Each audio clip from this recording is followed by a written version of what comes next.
Hey guys, it's me, Unicorn Conspiracy. We're back, about to play some Seduce Me. My brain is fried, I've had too much coffee today, but we're gonna play anyway. So, let's get in and play. Okay. Last time, I think we had just gone to bed, after hanging out with our good incubi friends. So, here we go. As soon as I got into my room, a wave of exhaustion hit me. Why am I so tired all of a sudden? I just woke up from that nap. I dragged myself to my bed and hauled up one of my bags. I opened it and grabbed my economics book, knowing that no matter how tired I was, I had to study at least a page or two before sleeping at last. She's way more industrious than I am. The words on the page scrambled in my mind as I read through them, but after 2 or 3 tries, I managed to understand what the page was about. Equations. Ugh. Finally, I decided to change into my pajamas and head to bed. Today had been a long day, and I needed the rest. Hopefully, tomorrow will be better. 3 days of surprises in a row would kill me. What exactly do I expect when I've just invited 5 incubi to live with me? I don't think you're going to be having some normal days anytime soon. With that thought in mind, I drifted to sleep, embracing the darkness of slumber. Should be a poet. You fucking pretty boys think you're all that, huh? Save that to the end of my pistol. I think we just met the villain. Huh? What's going on? I couldn't move my body. I felt like I was tied up and I couldn't see anything beyond the darkness that surrounded me. Yet I could hear the sounds of a heated argument coming at me from all directions. One move and she gets it. Let her go. Matthew? Come on, chicken shit. Fight us like a real man. Like you scare me, Sam. Come on. Why can't I see? Stay away from her, Malix. And what are you gonna do, nerd boy? Oh, Malix's insults are real good. Suddenly I felt myself pulled to one side and arms wrapped around my body protectively. I've got you. Don't worry. Aww. Huh? Eric? As I was held in a tight embrace, I felt the world around me once again settle into a low, peaceful hum. The hostility of the dream before had faded into black as the arms around me rocked me comfortingly. Ooh, that was a mouthful. Slowly, though, my eyes fluttered open and I looked up at the person holding me, so I think it was a dream. Like, because incubi are the sex people, and then succubi are the dream people, so maybe the villain is a succubus. I don't know, I'm just kind of making stuff up. Damien? Oh, my favorite. I stared into the eyes of Damien. His face was painted with worry and concern, and I knew he must have seen my dream. Why did I dream of Eric holding me, though? You can't control your dreams. Well, I guess you're right. Are you okay? I'm fine, thank you. What time is it? It's 9 a.m. James and I were making breakfast when well... You can't control your mind reading? No. Not yet, at least. I hope to learn eventually, though. Is everything alright?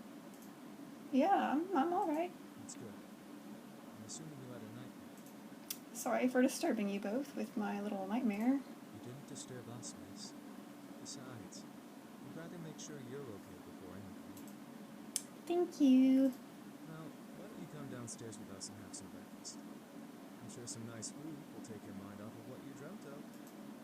It was embarrassing to be the damsel in distress once again, but I felt rather happy that James and Damien were concerned for me, despite only knowing me for a short time. I wasn't sure if it was just courtesy or if they were genuinely concerned. I couldn't exactly read their minds. Alright. The 2 boys led me back to the dining room where the smell of bacon and eggs danced in the air. The smell wafted from the kitchen and made its way into the room, making my stomach growl in need. Breakfast smells good. We should be done with breakfast soon. If you want to sit down at the table, we can. I nodded before sitting down. As I sat down, however, my mind drifted back to the dream I had. That feeling of hostility around me made my body shudder instinctively, even though I knew it wasn't real. But it was! However, as my eyes closed, I felt a hand place itself on top of my head, breaking me out of my thoughts. Eric. Huh? Oh, okay, Sam. You alright? I'm fine. Sam, the owner of the hand on my head, raised an eyebrow at me before rustling my hair and moving away to sit down at the table. He then barked towards the kitchen, where James was working. Sam's growing on me. I didn't like him at first, but he's growing on me. Hey, is the food done yet? I'm starving. He's kind of a jerk. There's no need to yell, Sam. You're yelling too. Don't argue with me. From behind me, Eric appeared and sat beside me, rubbing his temples in obvious annoyance. Can we not yell this early in the morning? It's not like we're in the castle. Castle? For some reason, when I heard the word castle, I couldn't help but yell in surprise. These guys had a castle? Sam looked at me and smirked at my reaction. Yeah, we have a castle back home. Our dining room's 10 times bigger than this one. Why aren't you there? Wouldn't it be logical to not yell? Whatever. Soon James and Damien appeared, hands full of plates that carried bacon, eggs, toast, and waffles. They placed the plates down by each seat before seating themselves. Finally. Thank you for breakfast. It looks amazing. It's our pleasure. I'm getting hungry.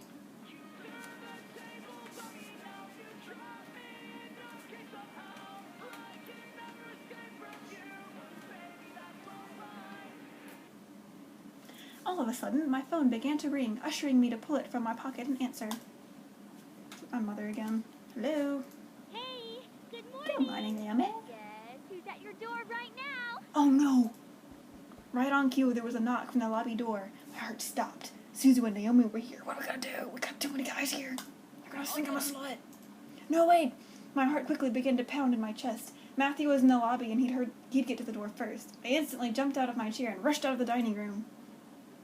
I should just tell them they're my distant cousins. That works, right? As I passed through the archway between the dining room and lobby, I saw Matthew reach his hand for the brass door handle, causing the world to go into slow motion. Matthew, don't! But before my words could reach his ears, Matthew had opened the door and revealed the surprised faces of Naomi and Suzu. This is awkward.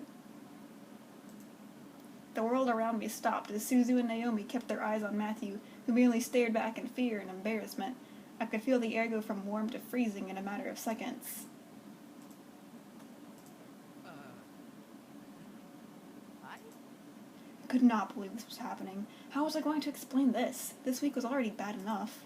To make matters worse, I was frozen in place. Please, for God's sake, someone do something other than stand there. Who are you? Suzu, let me explain. What's going on here? Who's at the door, Matthew? Oh. Eric. Soon the other incubi appeared in the lobby with us. The situation was not getting pretty. I had to think fast. They're my brothers. That won't fly. That won't fly. They're visitors. Then why did one of them open the door? Yeah, that doesn't make any sense. It was no use. There was no time to lie to them. I felt helpless. Then I felt a hand on my shoulder and felt the tension in my body almost fade away. I turned my head to see James smile at me before stepping in front. We must apologize, ladies. We know this situation must be confusing for everyone. Let's take this to the dining room and we'll explain everything. Nice music. I stared at James wide-eyed. Was he going to tell them who they were? Everything seemed surreal. Before I knew it, I was led to the dining room along with Suzu and Naomi and sat across from their confused gazes. As Naomi and Suzu sat down, Eric and Matthew placed their untouched plates of food in front of them, surprising their guests. Whoa, this looks amazing. I know. Thank you. Our pleasure, ladies. We hope you enjoy your meal. Sleaze bag. you dig in. I looked at Naomi and Suzu as they began to eat, visibly enjoying every bite they placed in their mouth. Hopefully the food would ease their minds for whatever James wanted to reveal. As Naomi and Suzu ate their impromptu meals, James and the other boys stood behind my chair, making me grow more red in the face. So, Anderson, are you gonna tell us what's going on? No. Well, Gently, James placed a hand on my shoulder again, signaling me to just eat my food. As I began to eat, he spoke to Naomi and Suzu. We are Miss Anderson's house servants. We were hired by her late grandfather to help around the mansion, but since he has passed, we now assist Miss Anderson. I didn't tell him that my grandfather died. I chose not to tell him that. I remember that specifically. This is suspicious. That makes sense. It's such a huge house.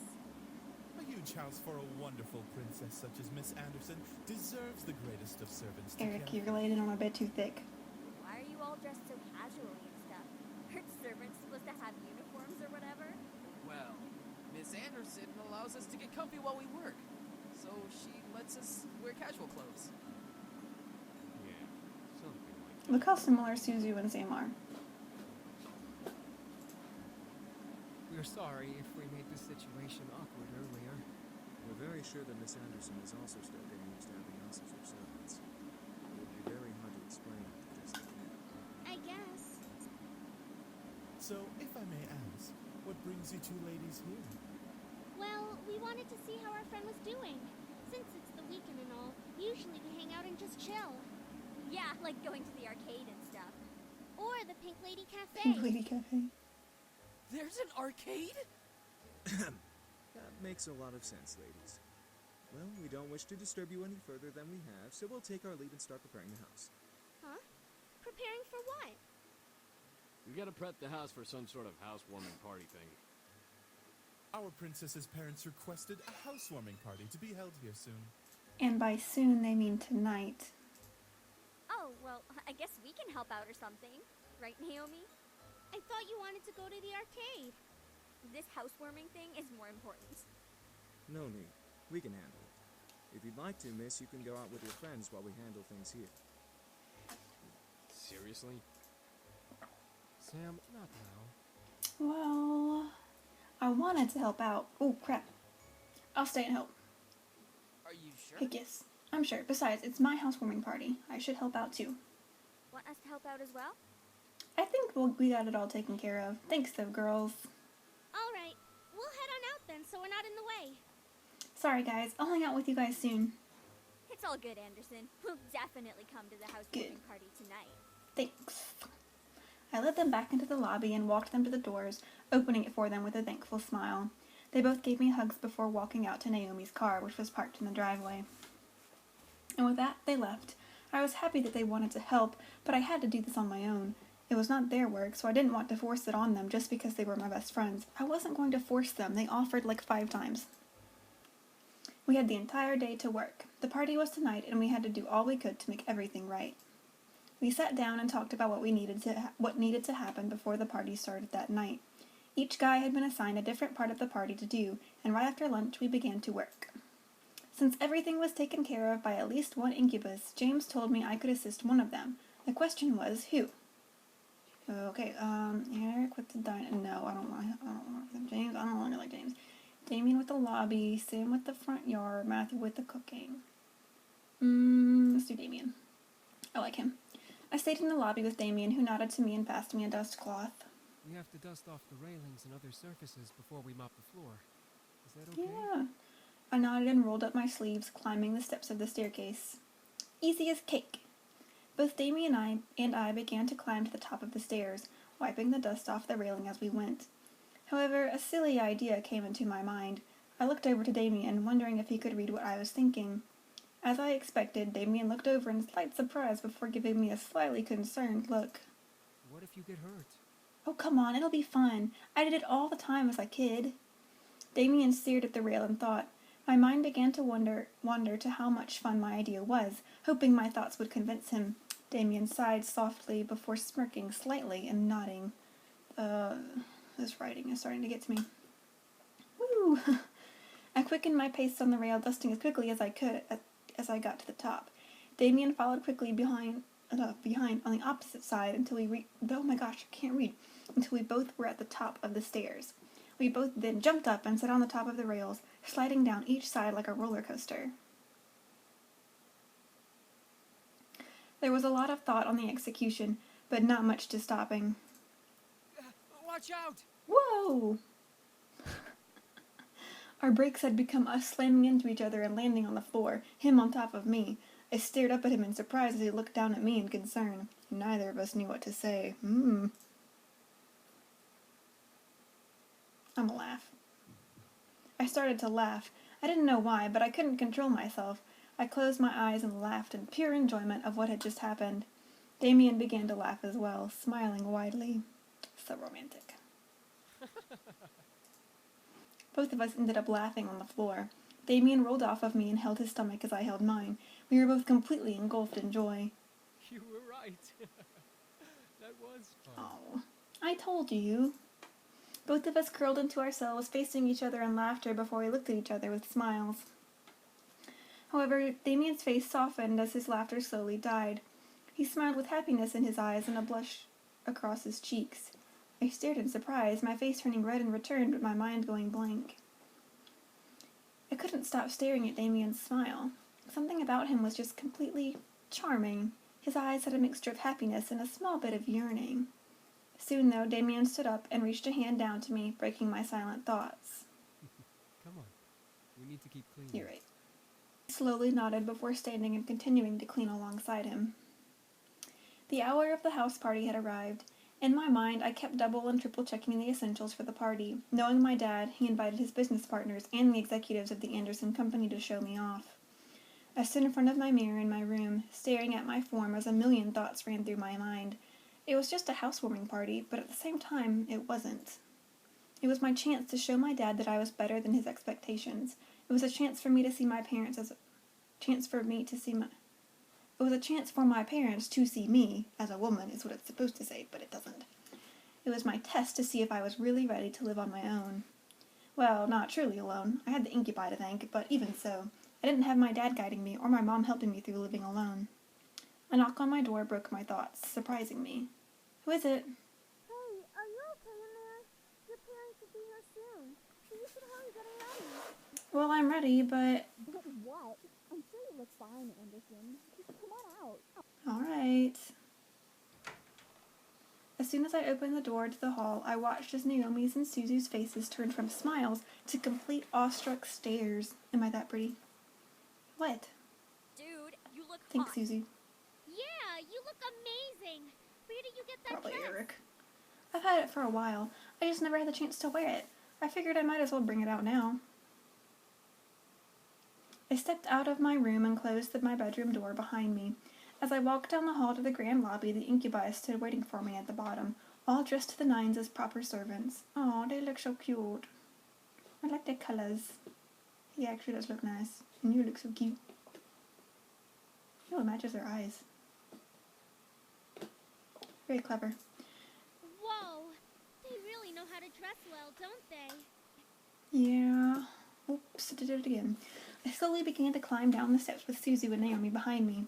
The boys watched as I descended to the staircase one step at a time, like knights waiting for their princess. I felt my face slightly flush, but I quickly shook my head to try and regain my thoughts. As I reached the last step, James offered his hand out to me and walked me down that final step, smiling. As beautiful as a princess, Oh, miss. thanks. So, are you prepared for Totes. tonight? Yes, I'm ready. I had to be confident in my skills. My dad expected a lot out of me already. If I faltered at this party, who knows what he would think of me? I had to assure myself in every word that came out of my mouth that I was ready. The other boys smiled assuringly at me, which made me feel a little better about everything. I looked at my phone and marked the time. Almost right on cue, the doorbell rang. I gulped. I could practically feel my dad's aura from behind the door. Sam and Eric quickly rushed to the door and opened the double doors wide to reveal my parents, both dressed in their best. Hey, Mom. Hey, Dad. Oh my, I didn't know your bequeathment came with servants. It was probably overlooked. Besides, who would deny good service? I was completely shocked. My parents didn't question the boys? They didn't ask for verification or anything? I looked to the boys and noticed Sam and Eric staring intently at my parents. Were they using their powers on them?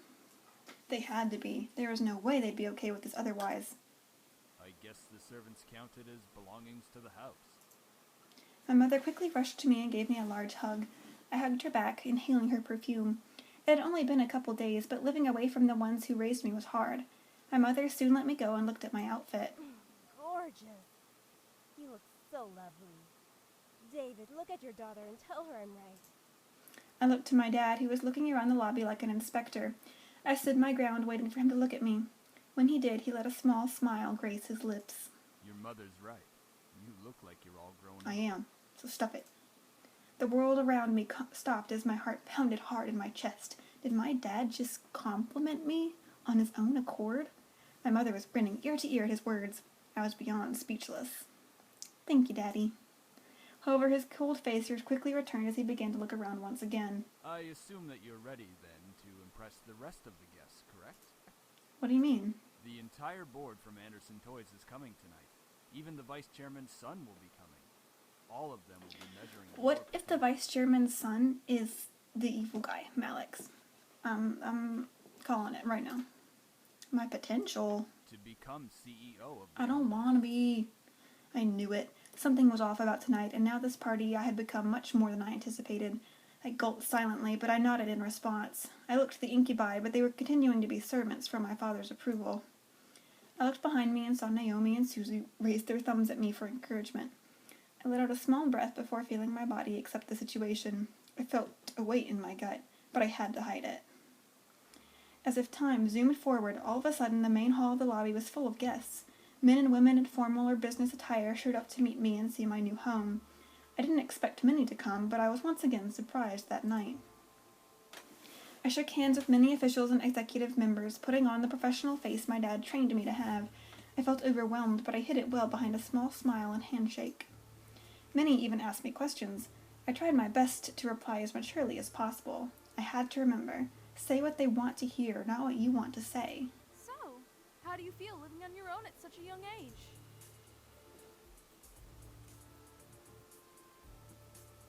It's been pretty good. I'm so sorry about your grandfather passing away. It really hit all of us hard. Well, I sure thank you for your condolences. You have college plans? Yeah, no, for college, I don't need that. Yeah, I sure do. Yes, I do. I felt like the questions came up one after another. It was tough to answer some of them because they weren't about me. They were about the company. What do you think will happen with the company now that your grandfather has passed? It'll be awesome. I really don't care. Hard to say. It will get back on track What do you think soon. of the philanthropic policy the company has?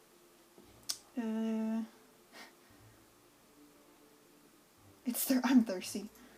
Do you think the company should expand from just toys? It's a toy company.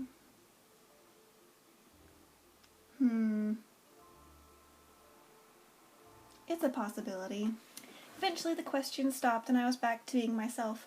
Naomi and Susie were mingling in the crowds and the incubi were doing their jobs, so I was all alone in a room full of strangers.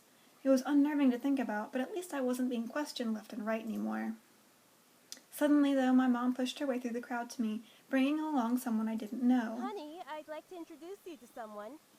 This kind gentleman is the son of the vice chairman. It's gonna be Evil Man. You look nice. With my mother stood a man who looked only a couple of years older than me. He smiled and held out his hand to me, silently asking for my hand.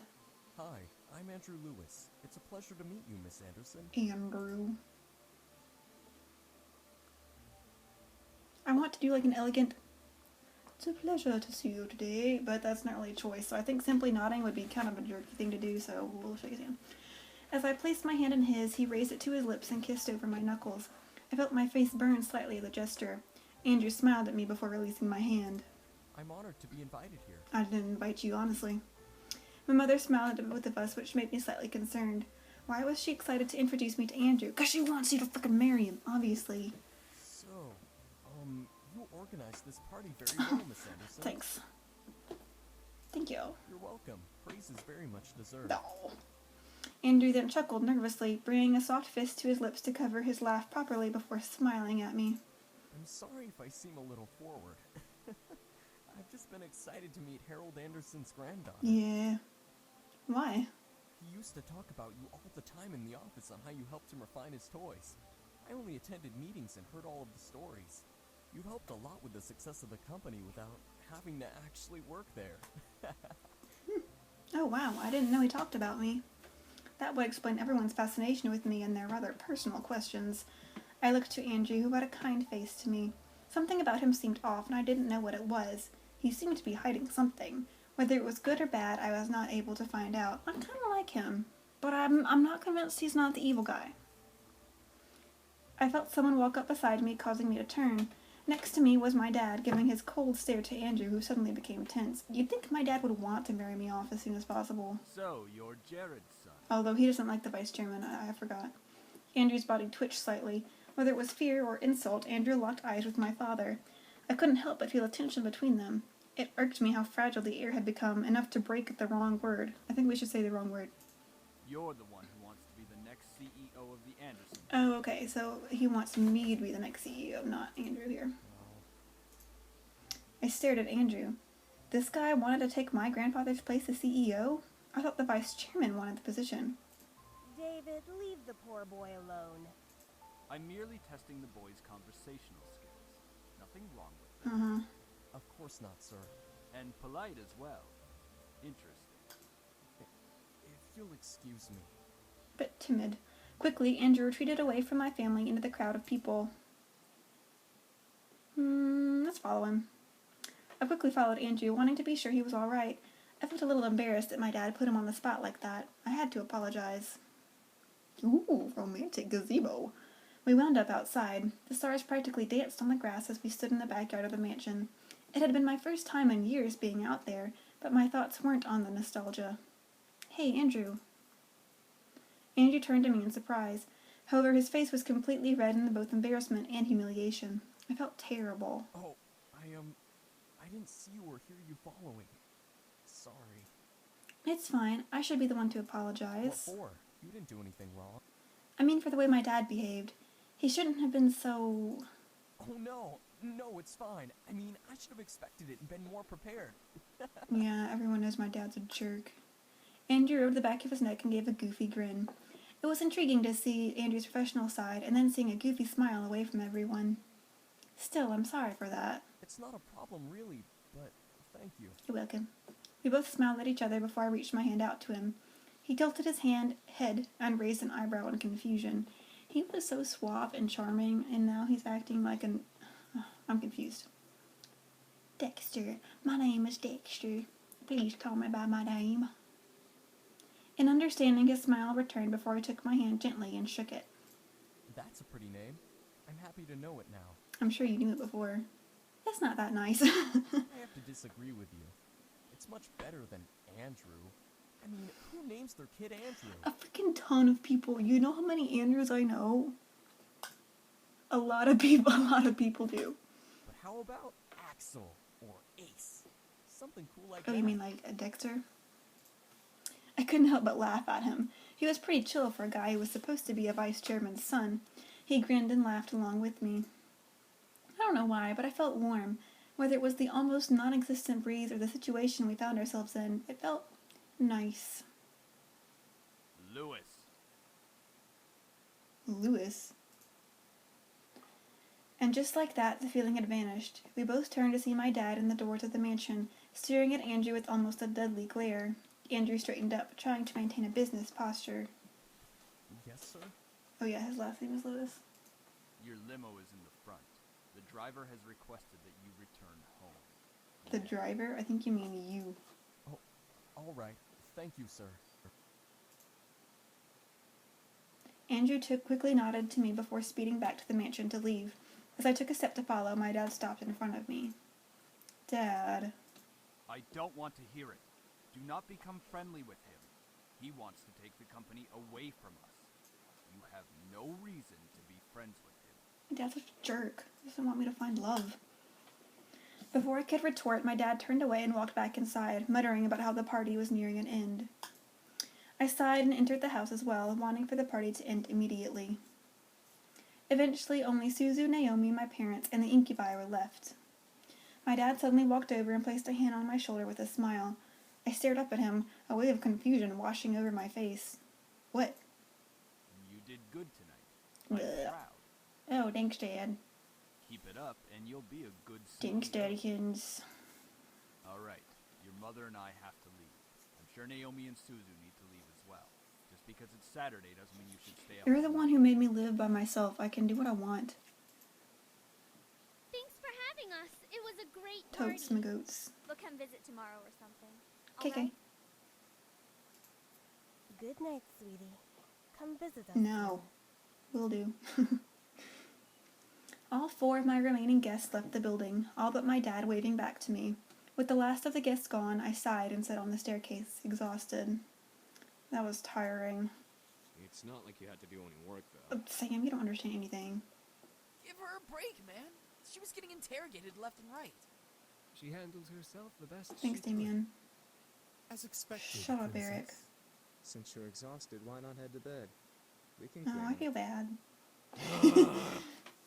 Hush, Sam. You guys sure? Positive. It shouldn't take long. Ho ho ho! It didn't take long to find you little shits after all. I felt a hot shudder run down my spine. The voice from my dreams echoed through the air into my ears. I looked around, panicked. Alongside the incubi, James placed a hand on my shoulder, trying to remain calm. Don't worry. No one will hurt you. Are you sure? Are you I'm really a little bit sure? scared, James, not gonna lie. All of us shot our heads towards the door, finally pinning down the direction of the voice. The doors quickly swung open, revealing a sight I would never expected to see. Oh. Skin red as blood, eyes black and gold piercing into mine, roughened up clothes, and a pistol in his hand. I saw a monster, but a rather attractive one. Oh, hi there. I covered my mouth to not scream at the sight. Dried blood covered the bandana around his neck as he smirked at me and the boys around me.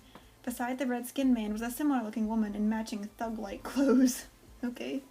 Oh, what's the matter, boys? You really didn't think I wouldn't find you, did you? I hoped you would, you piece of... All of a sudden, the man raised his gun at Sam's face and instantly pulled the trigger. Whoa, now.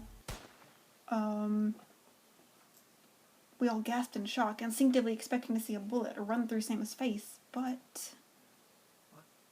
What the fuck? What? What should have been a headshot ended with a loud but empty blank shot.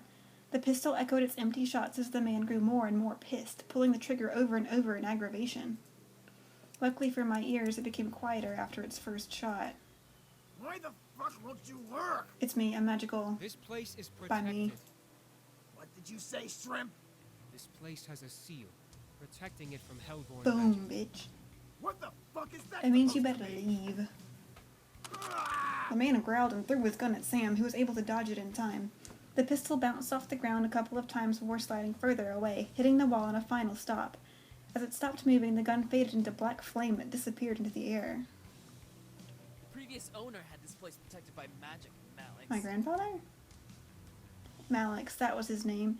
His existence resonated in my memory from the dream I had. However, I looked to Matthew in the same confusion as Malix did. This place is protected by magic? It would seem that your grandfather had some sort of protective getting barrier interesting. around this house. From the looks of it, it only disables hellborn magic. Malix's face grew to that of extreme anger, his fist tightening as if he was crushing a stress ball. What's stopping me from dragging your asses out and shooting you then? He's very angry. Out of pure instinct, I stepped forward and placed myself between Malix and the boys. With no power, Malix wasn't going to fight. I took that chance to stand up to him instead of being powerless like I was in the dream. Get out of my house. Malix growled at me, walking right up to me and leaning close to my face. I glared back, feeling my courage skyrocket. I'm a badass boy. Since when does a little stain like you give orders to a guy who can rip your pretty little head from your body? You really don't think, do you? If you kill me, you'll be hunted down by more than just the police. You little...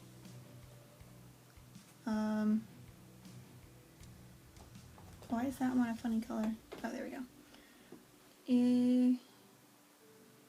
What? All of a sudden, I felt a hand grip my hair and pull it back, forcing me to cry out and stare up at Malix. His eyes bored into mine as he cackled in my face. Hey, let her go! Sam! Eric! Within mere seconds, Sam had punched Malix straight in the jaw, forcing him to let my hair go. As I fumbled back, Eric caught me in his arms, gently pulling me away from Malix and back in their group. Come on, Sam. You and me. Right here. Let's go. Come on, asswipe! However, before both could fight, the woman stepped forward and placed a firm grip on Malix's shoulder. That's enough, Malix. What? Who do you think you're speaking to, woman? The girl who's going to help you kill them. Just not now. Not now. I stared as the girl spoke down at Malix. She looked the same, just like pure evil. However, she seemed to be concerned for Malix. Or for me. There's 5 of them and 2 of us. Even if we come back with the gang, they can have the place surrounded by human police. We shoot everyone. Think! If we we shoot everyone, we'll be hunted. And it'll be a matter of time before makeshift paladins come and try to exorcise us. The two growled at each other. If they could have used their magic, I could sense that fire would glow from under their teeth. Malix grunted and glared at the boys. He pointed at James, wanting so badly to use his fingers like a knife. Just wait, boys. We'll get you and fuck you up real good. Then Malix turned to me, moving his finger to point directly between my eyes. And don't think you're safe. Step outside. I dare you.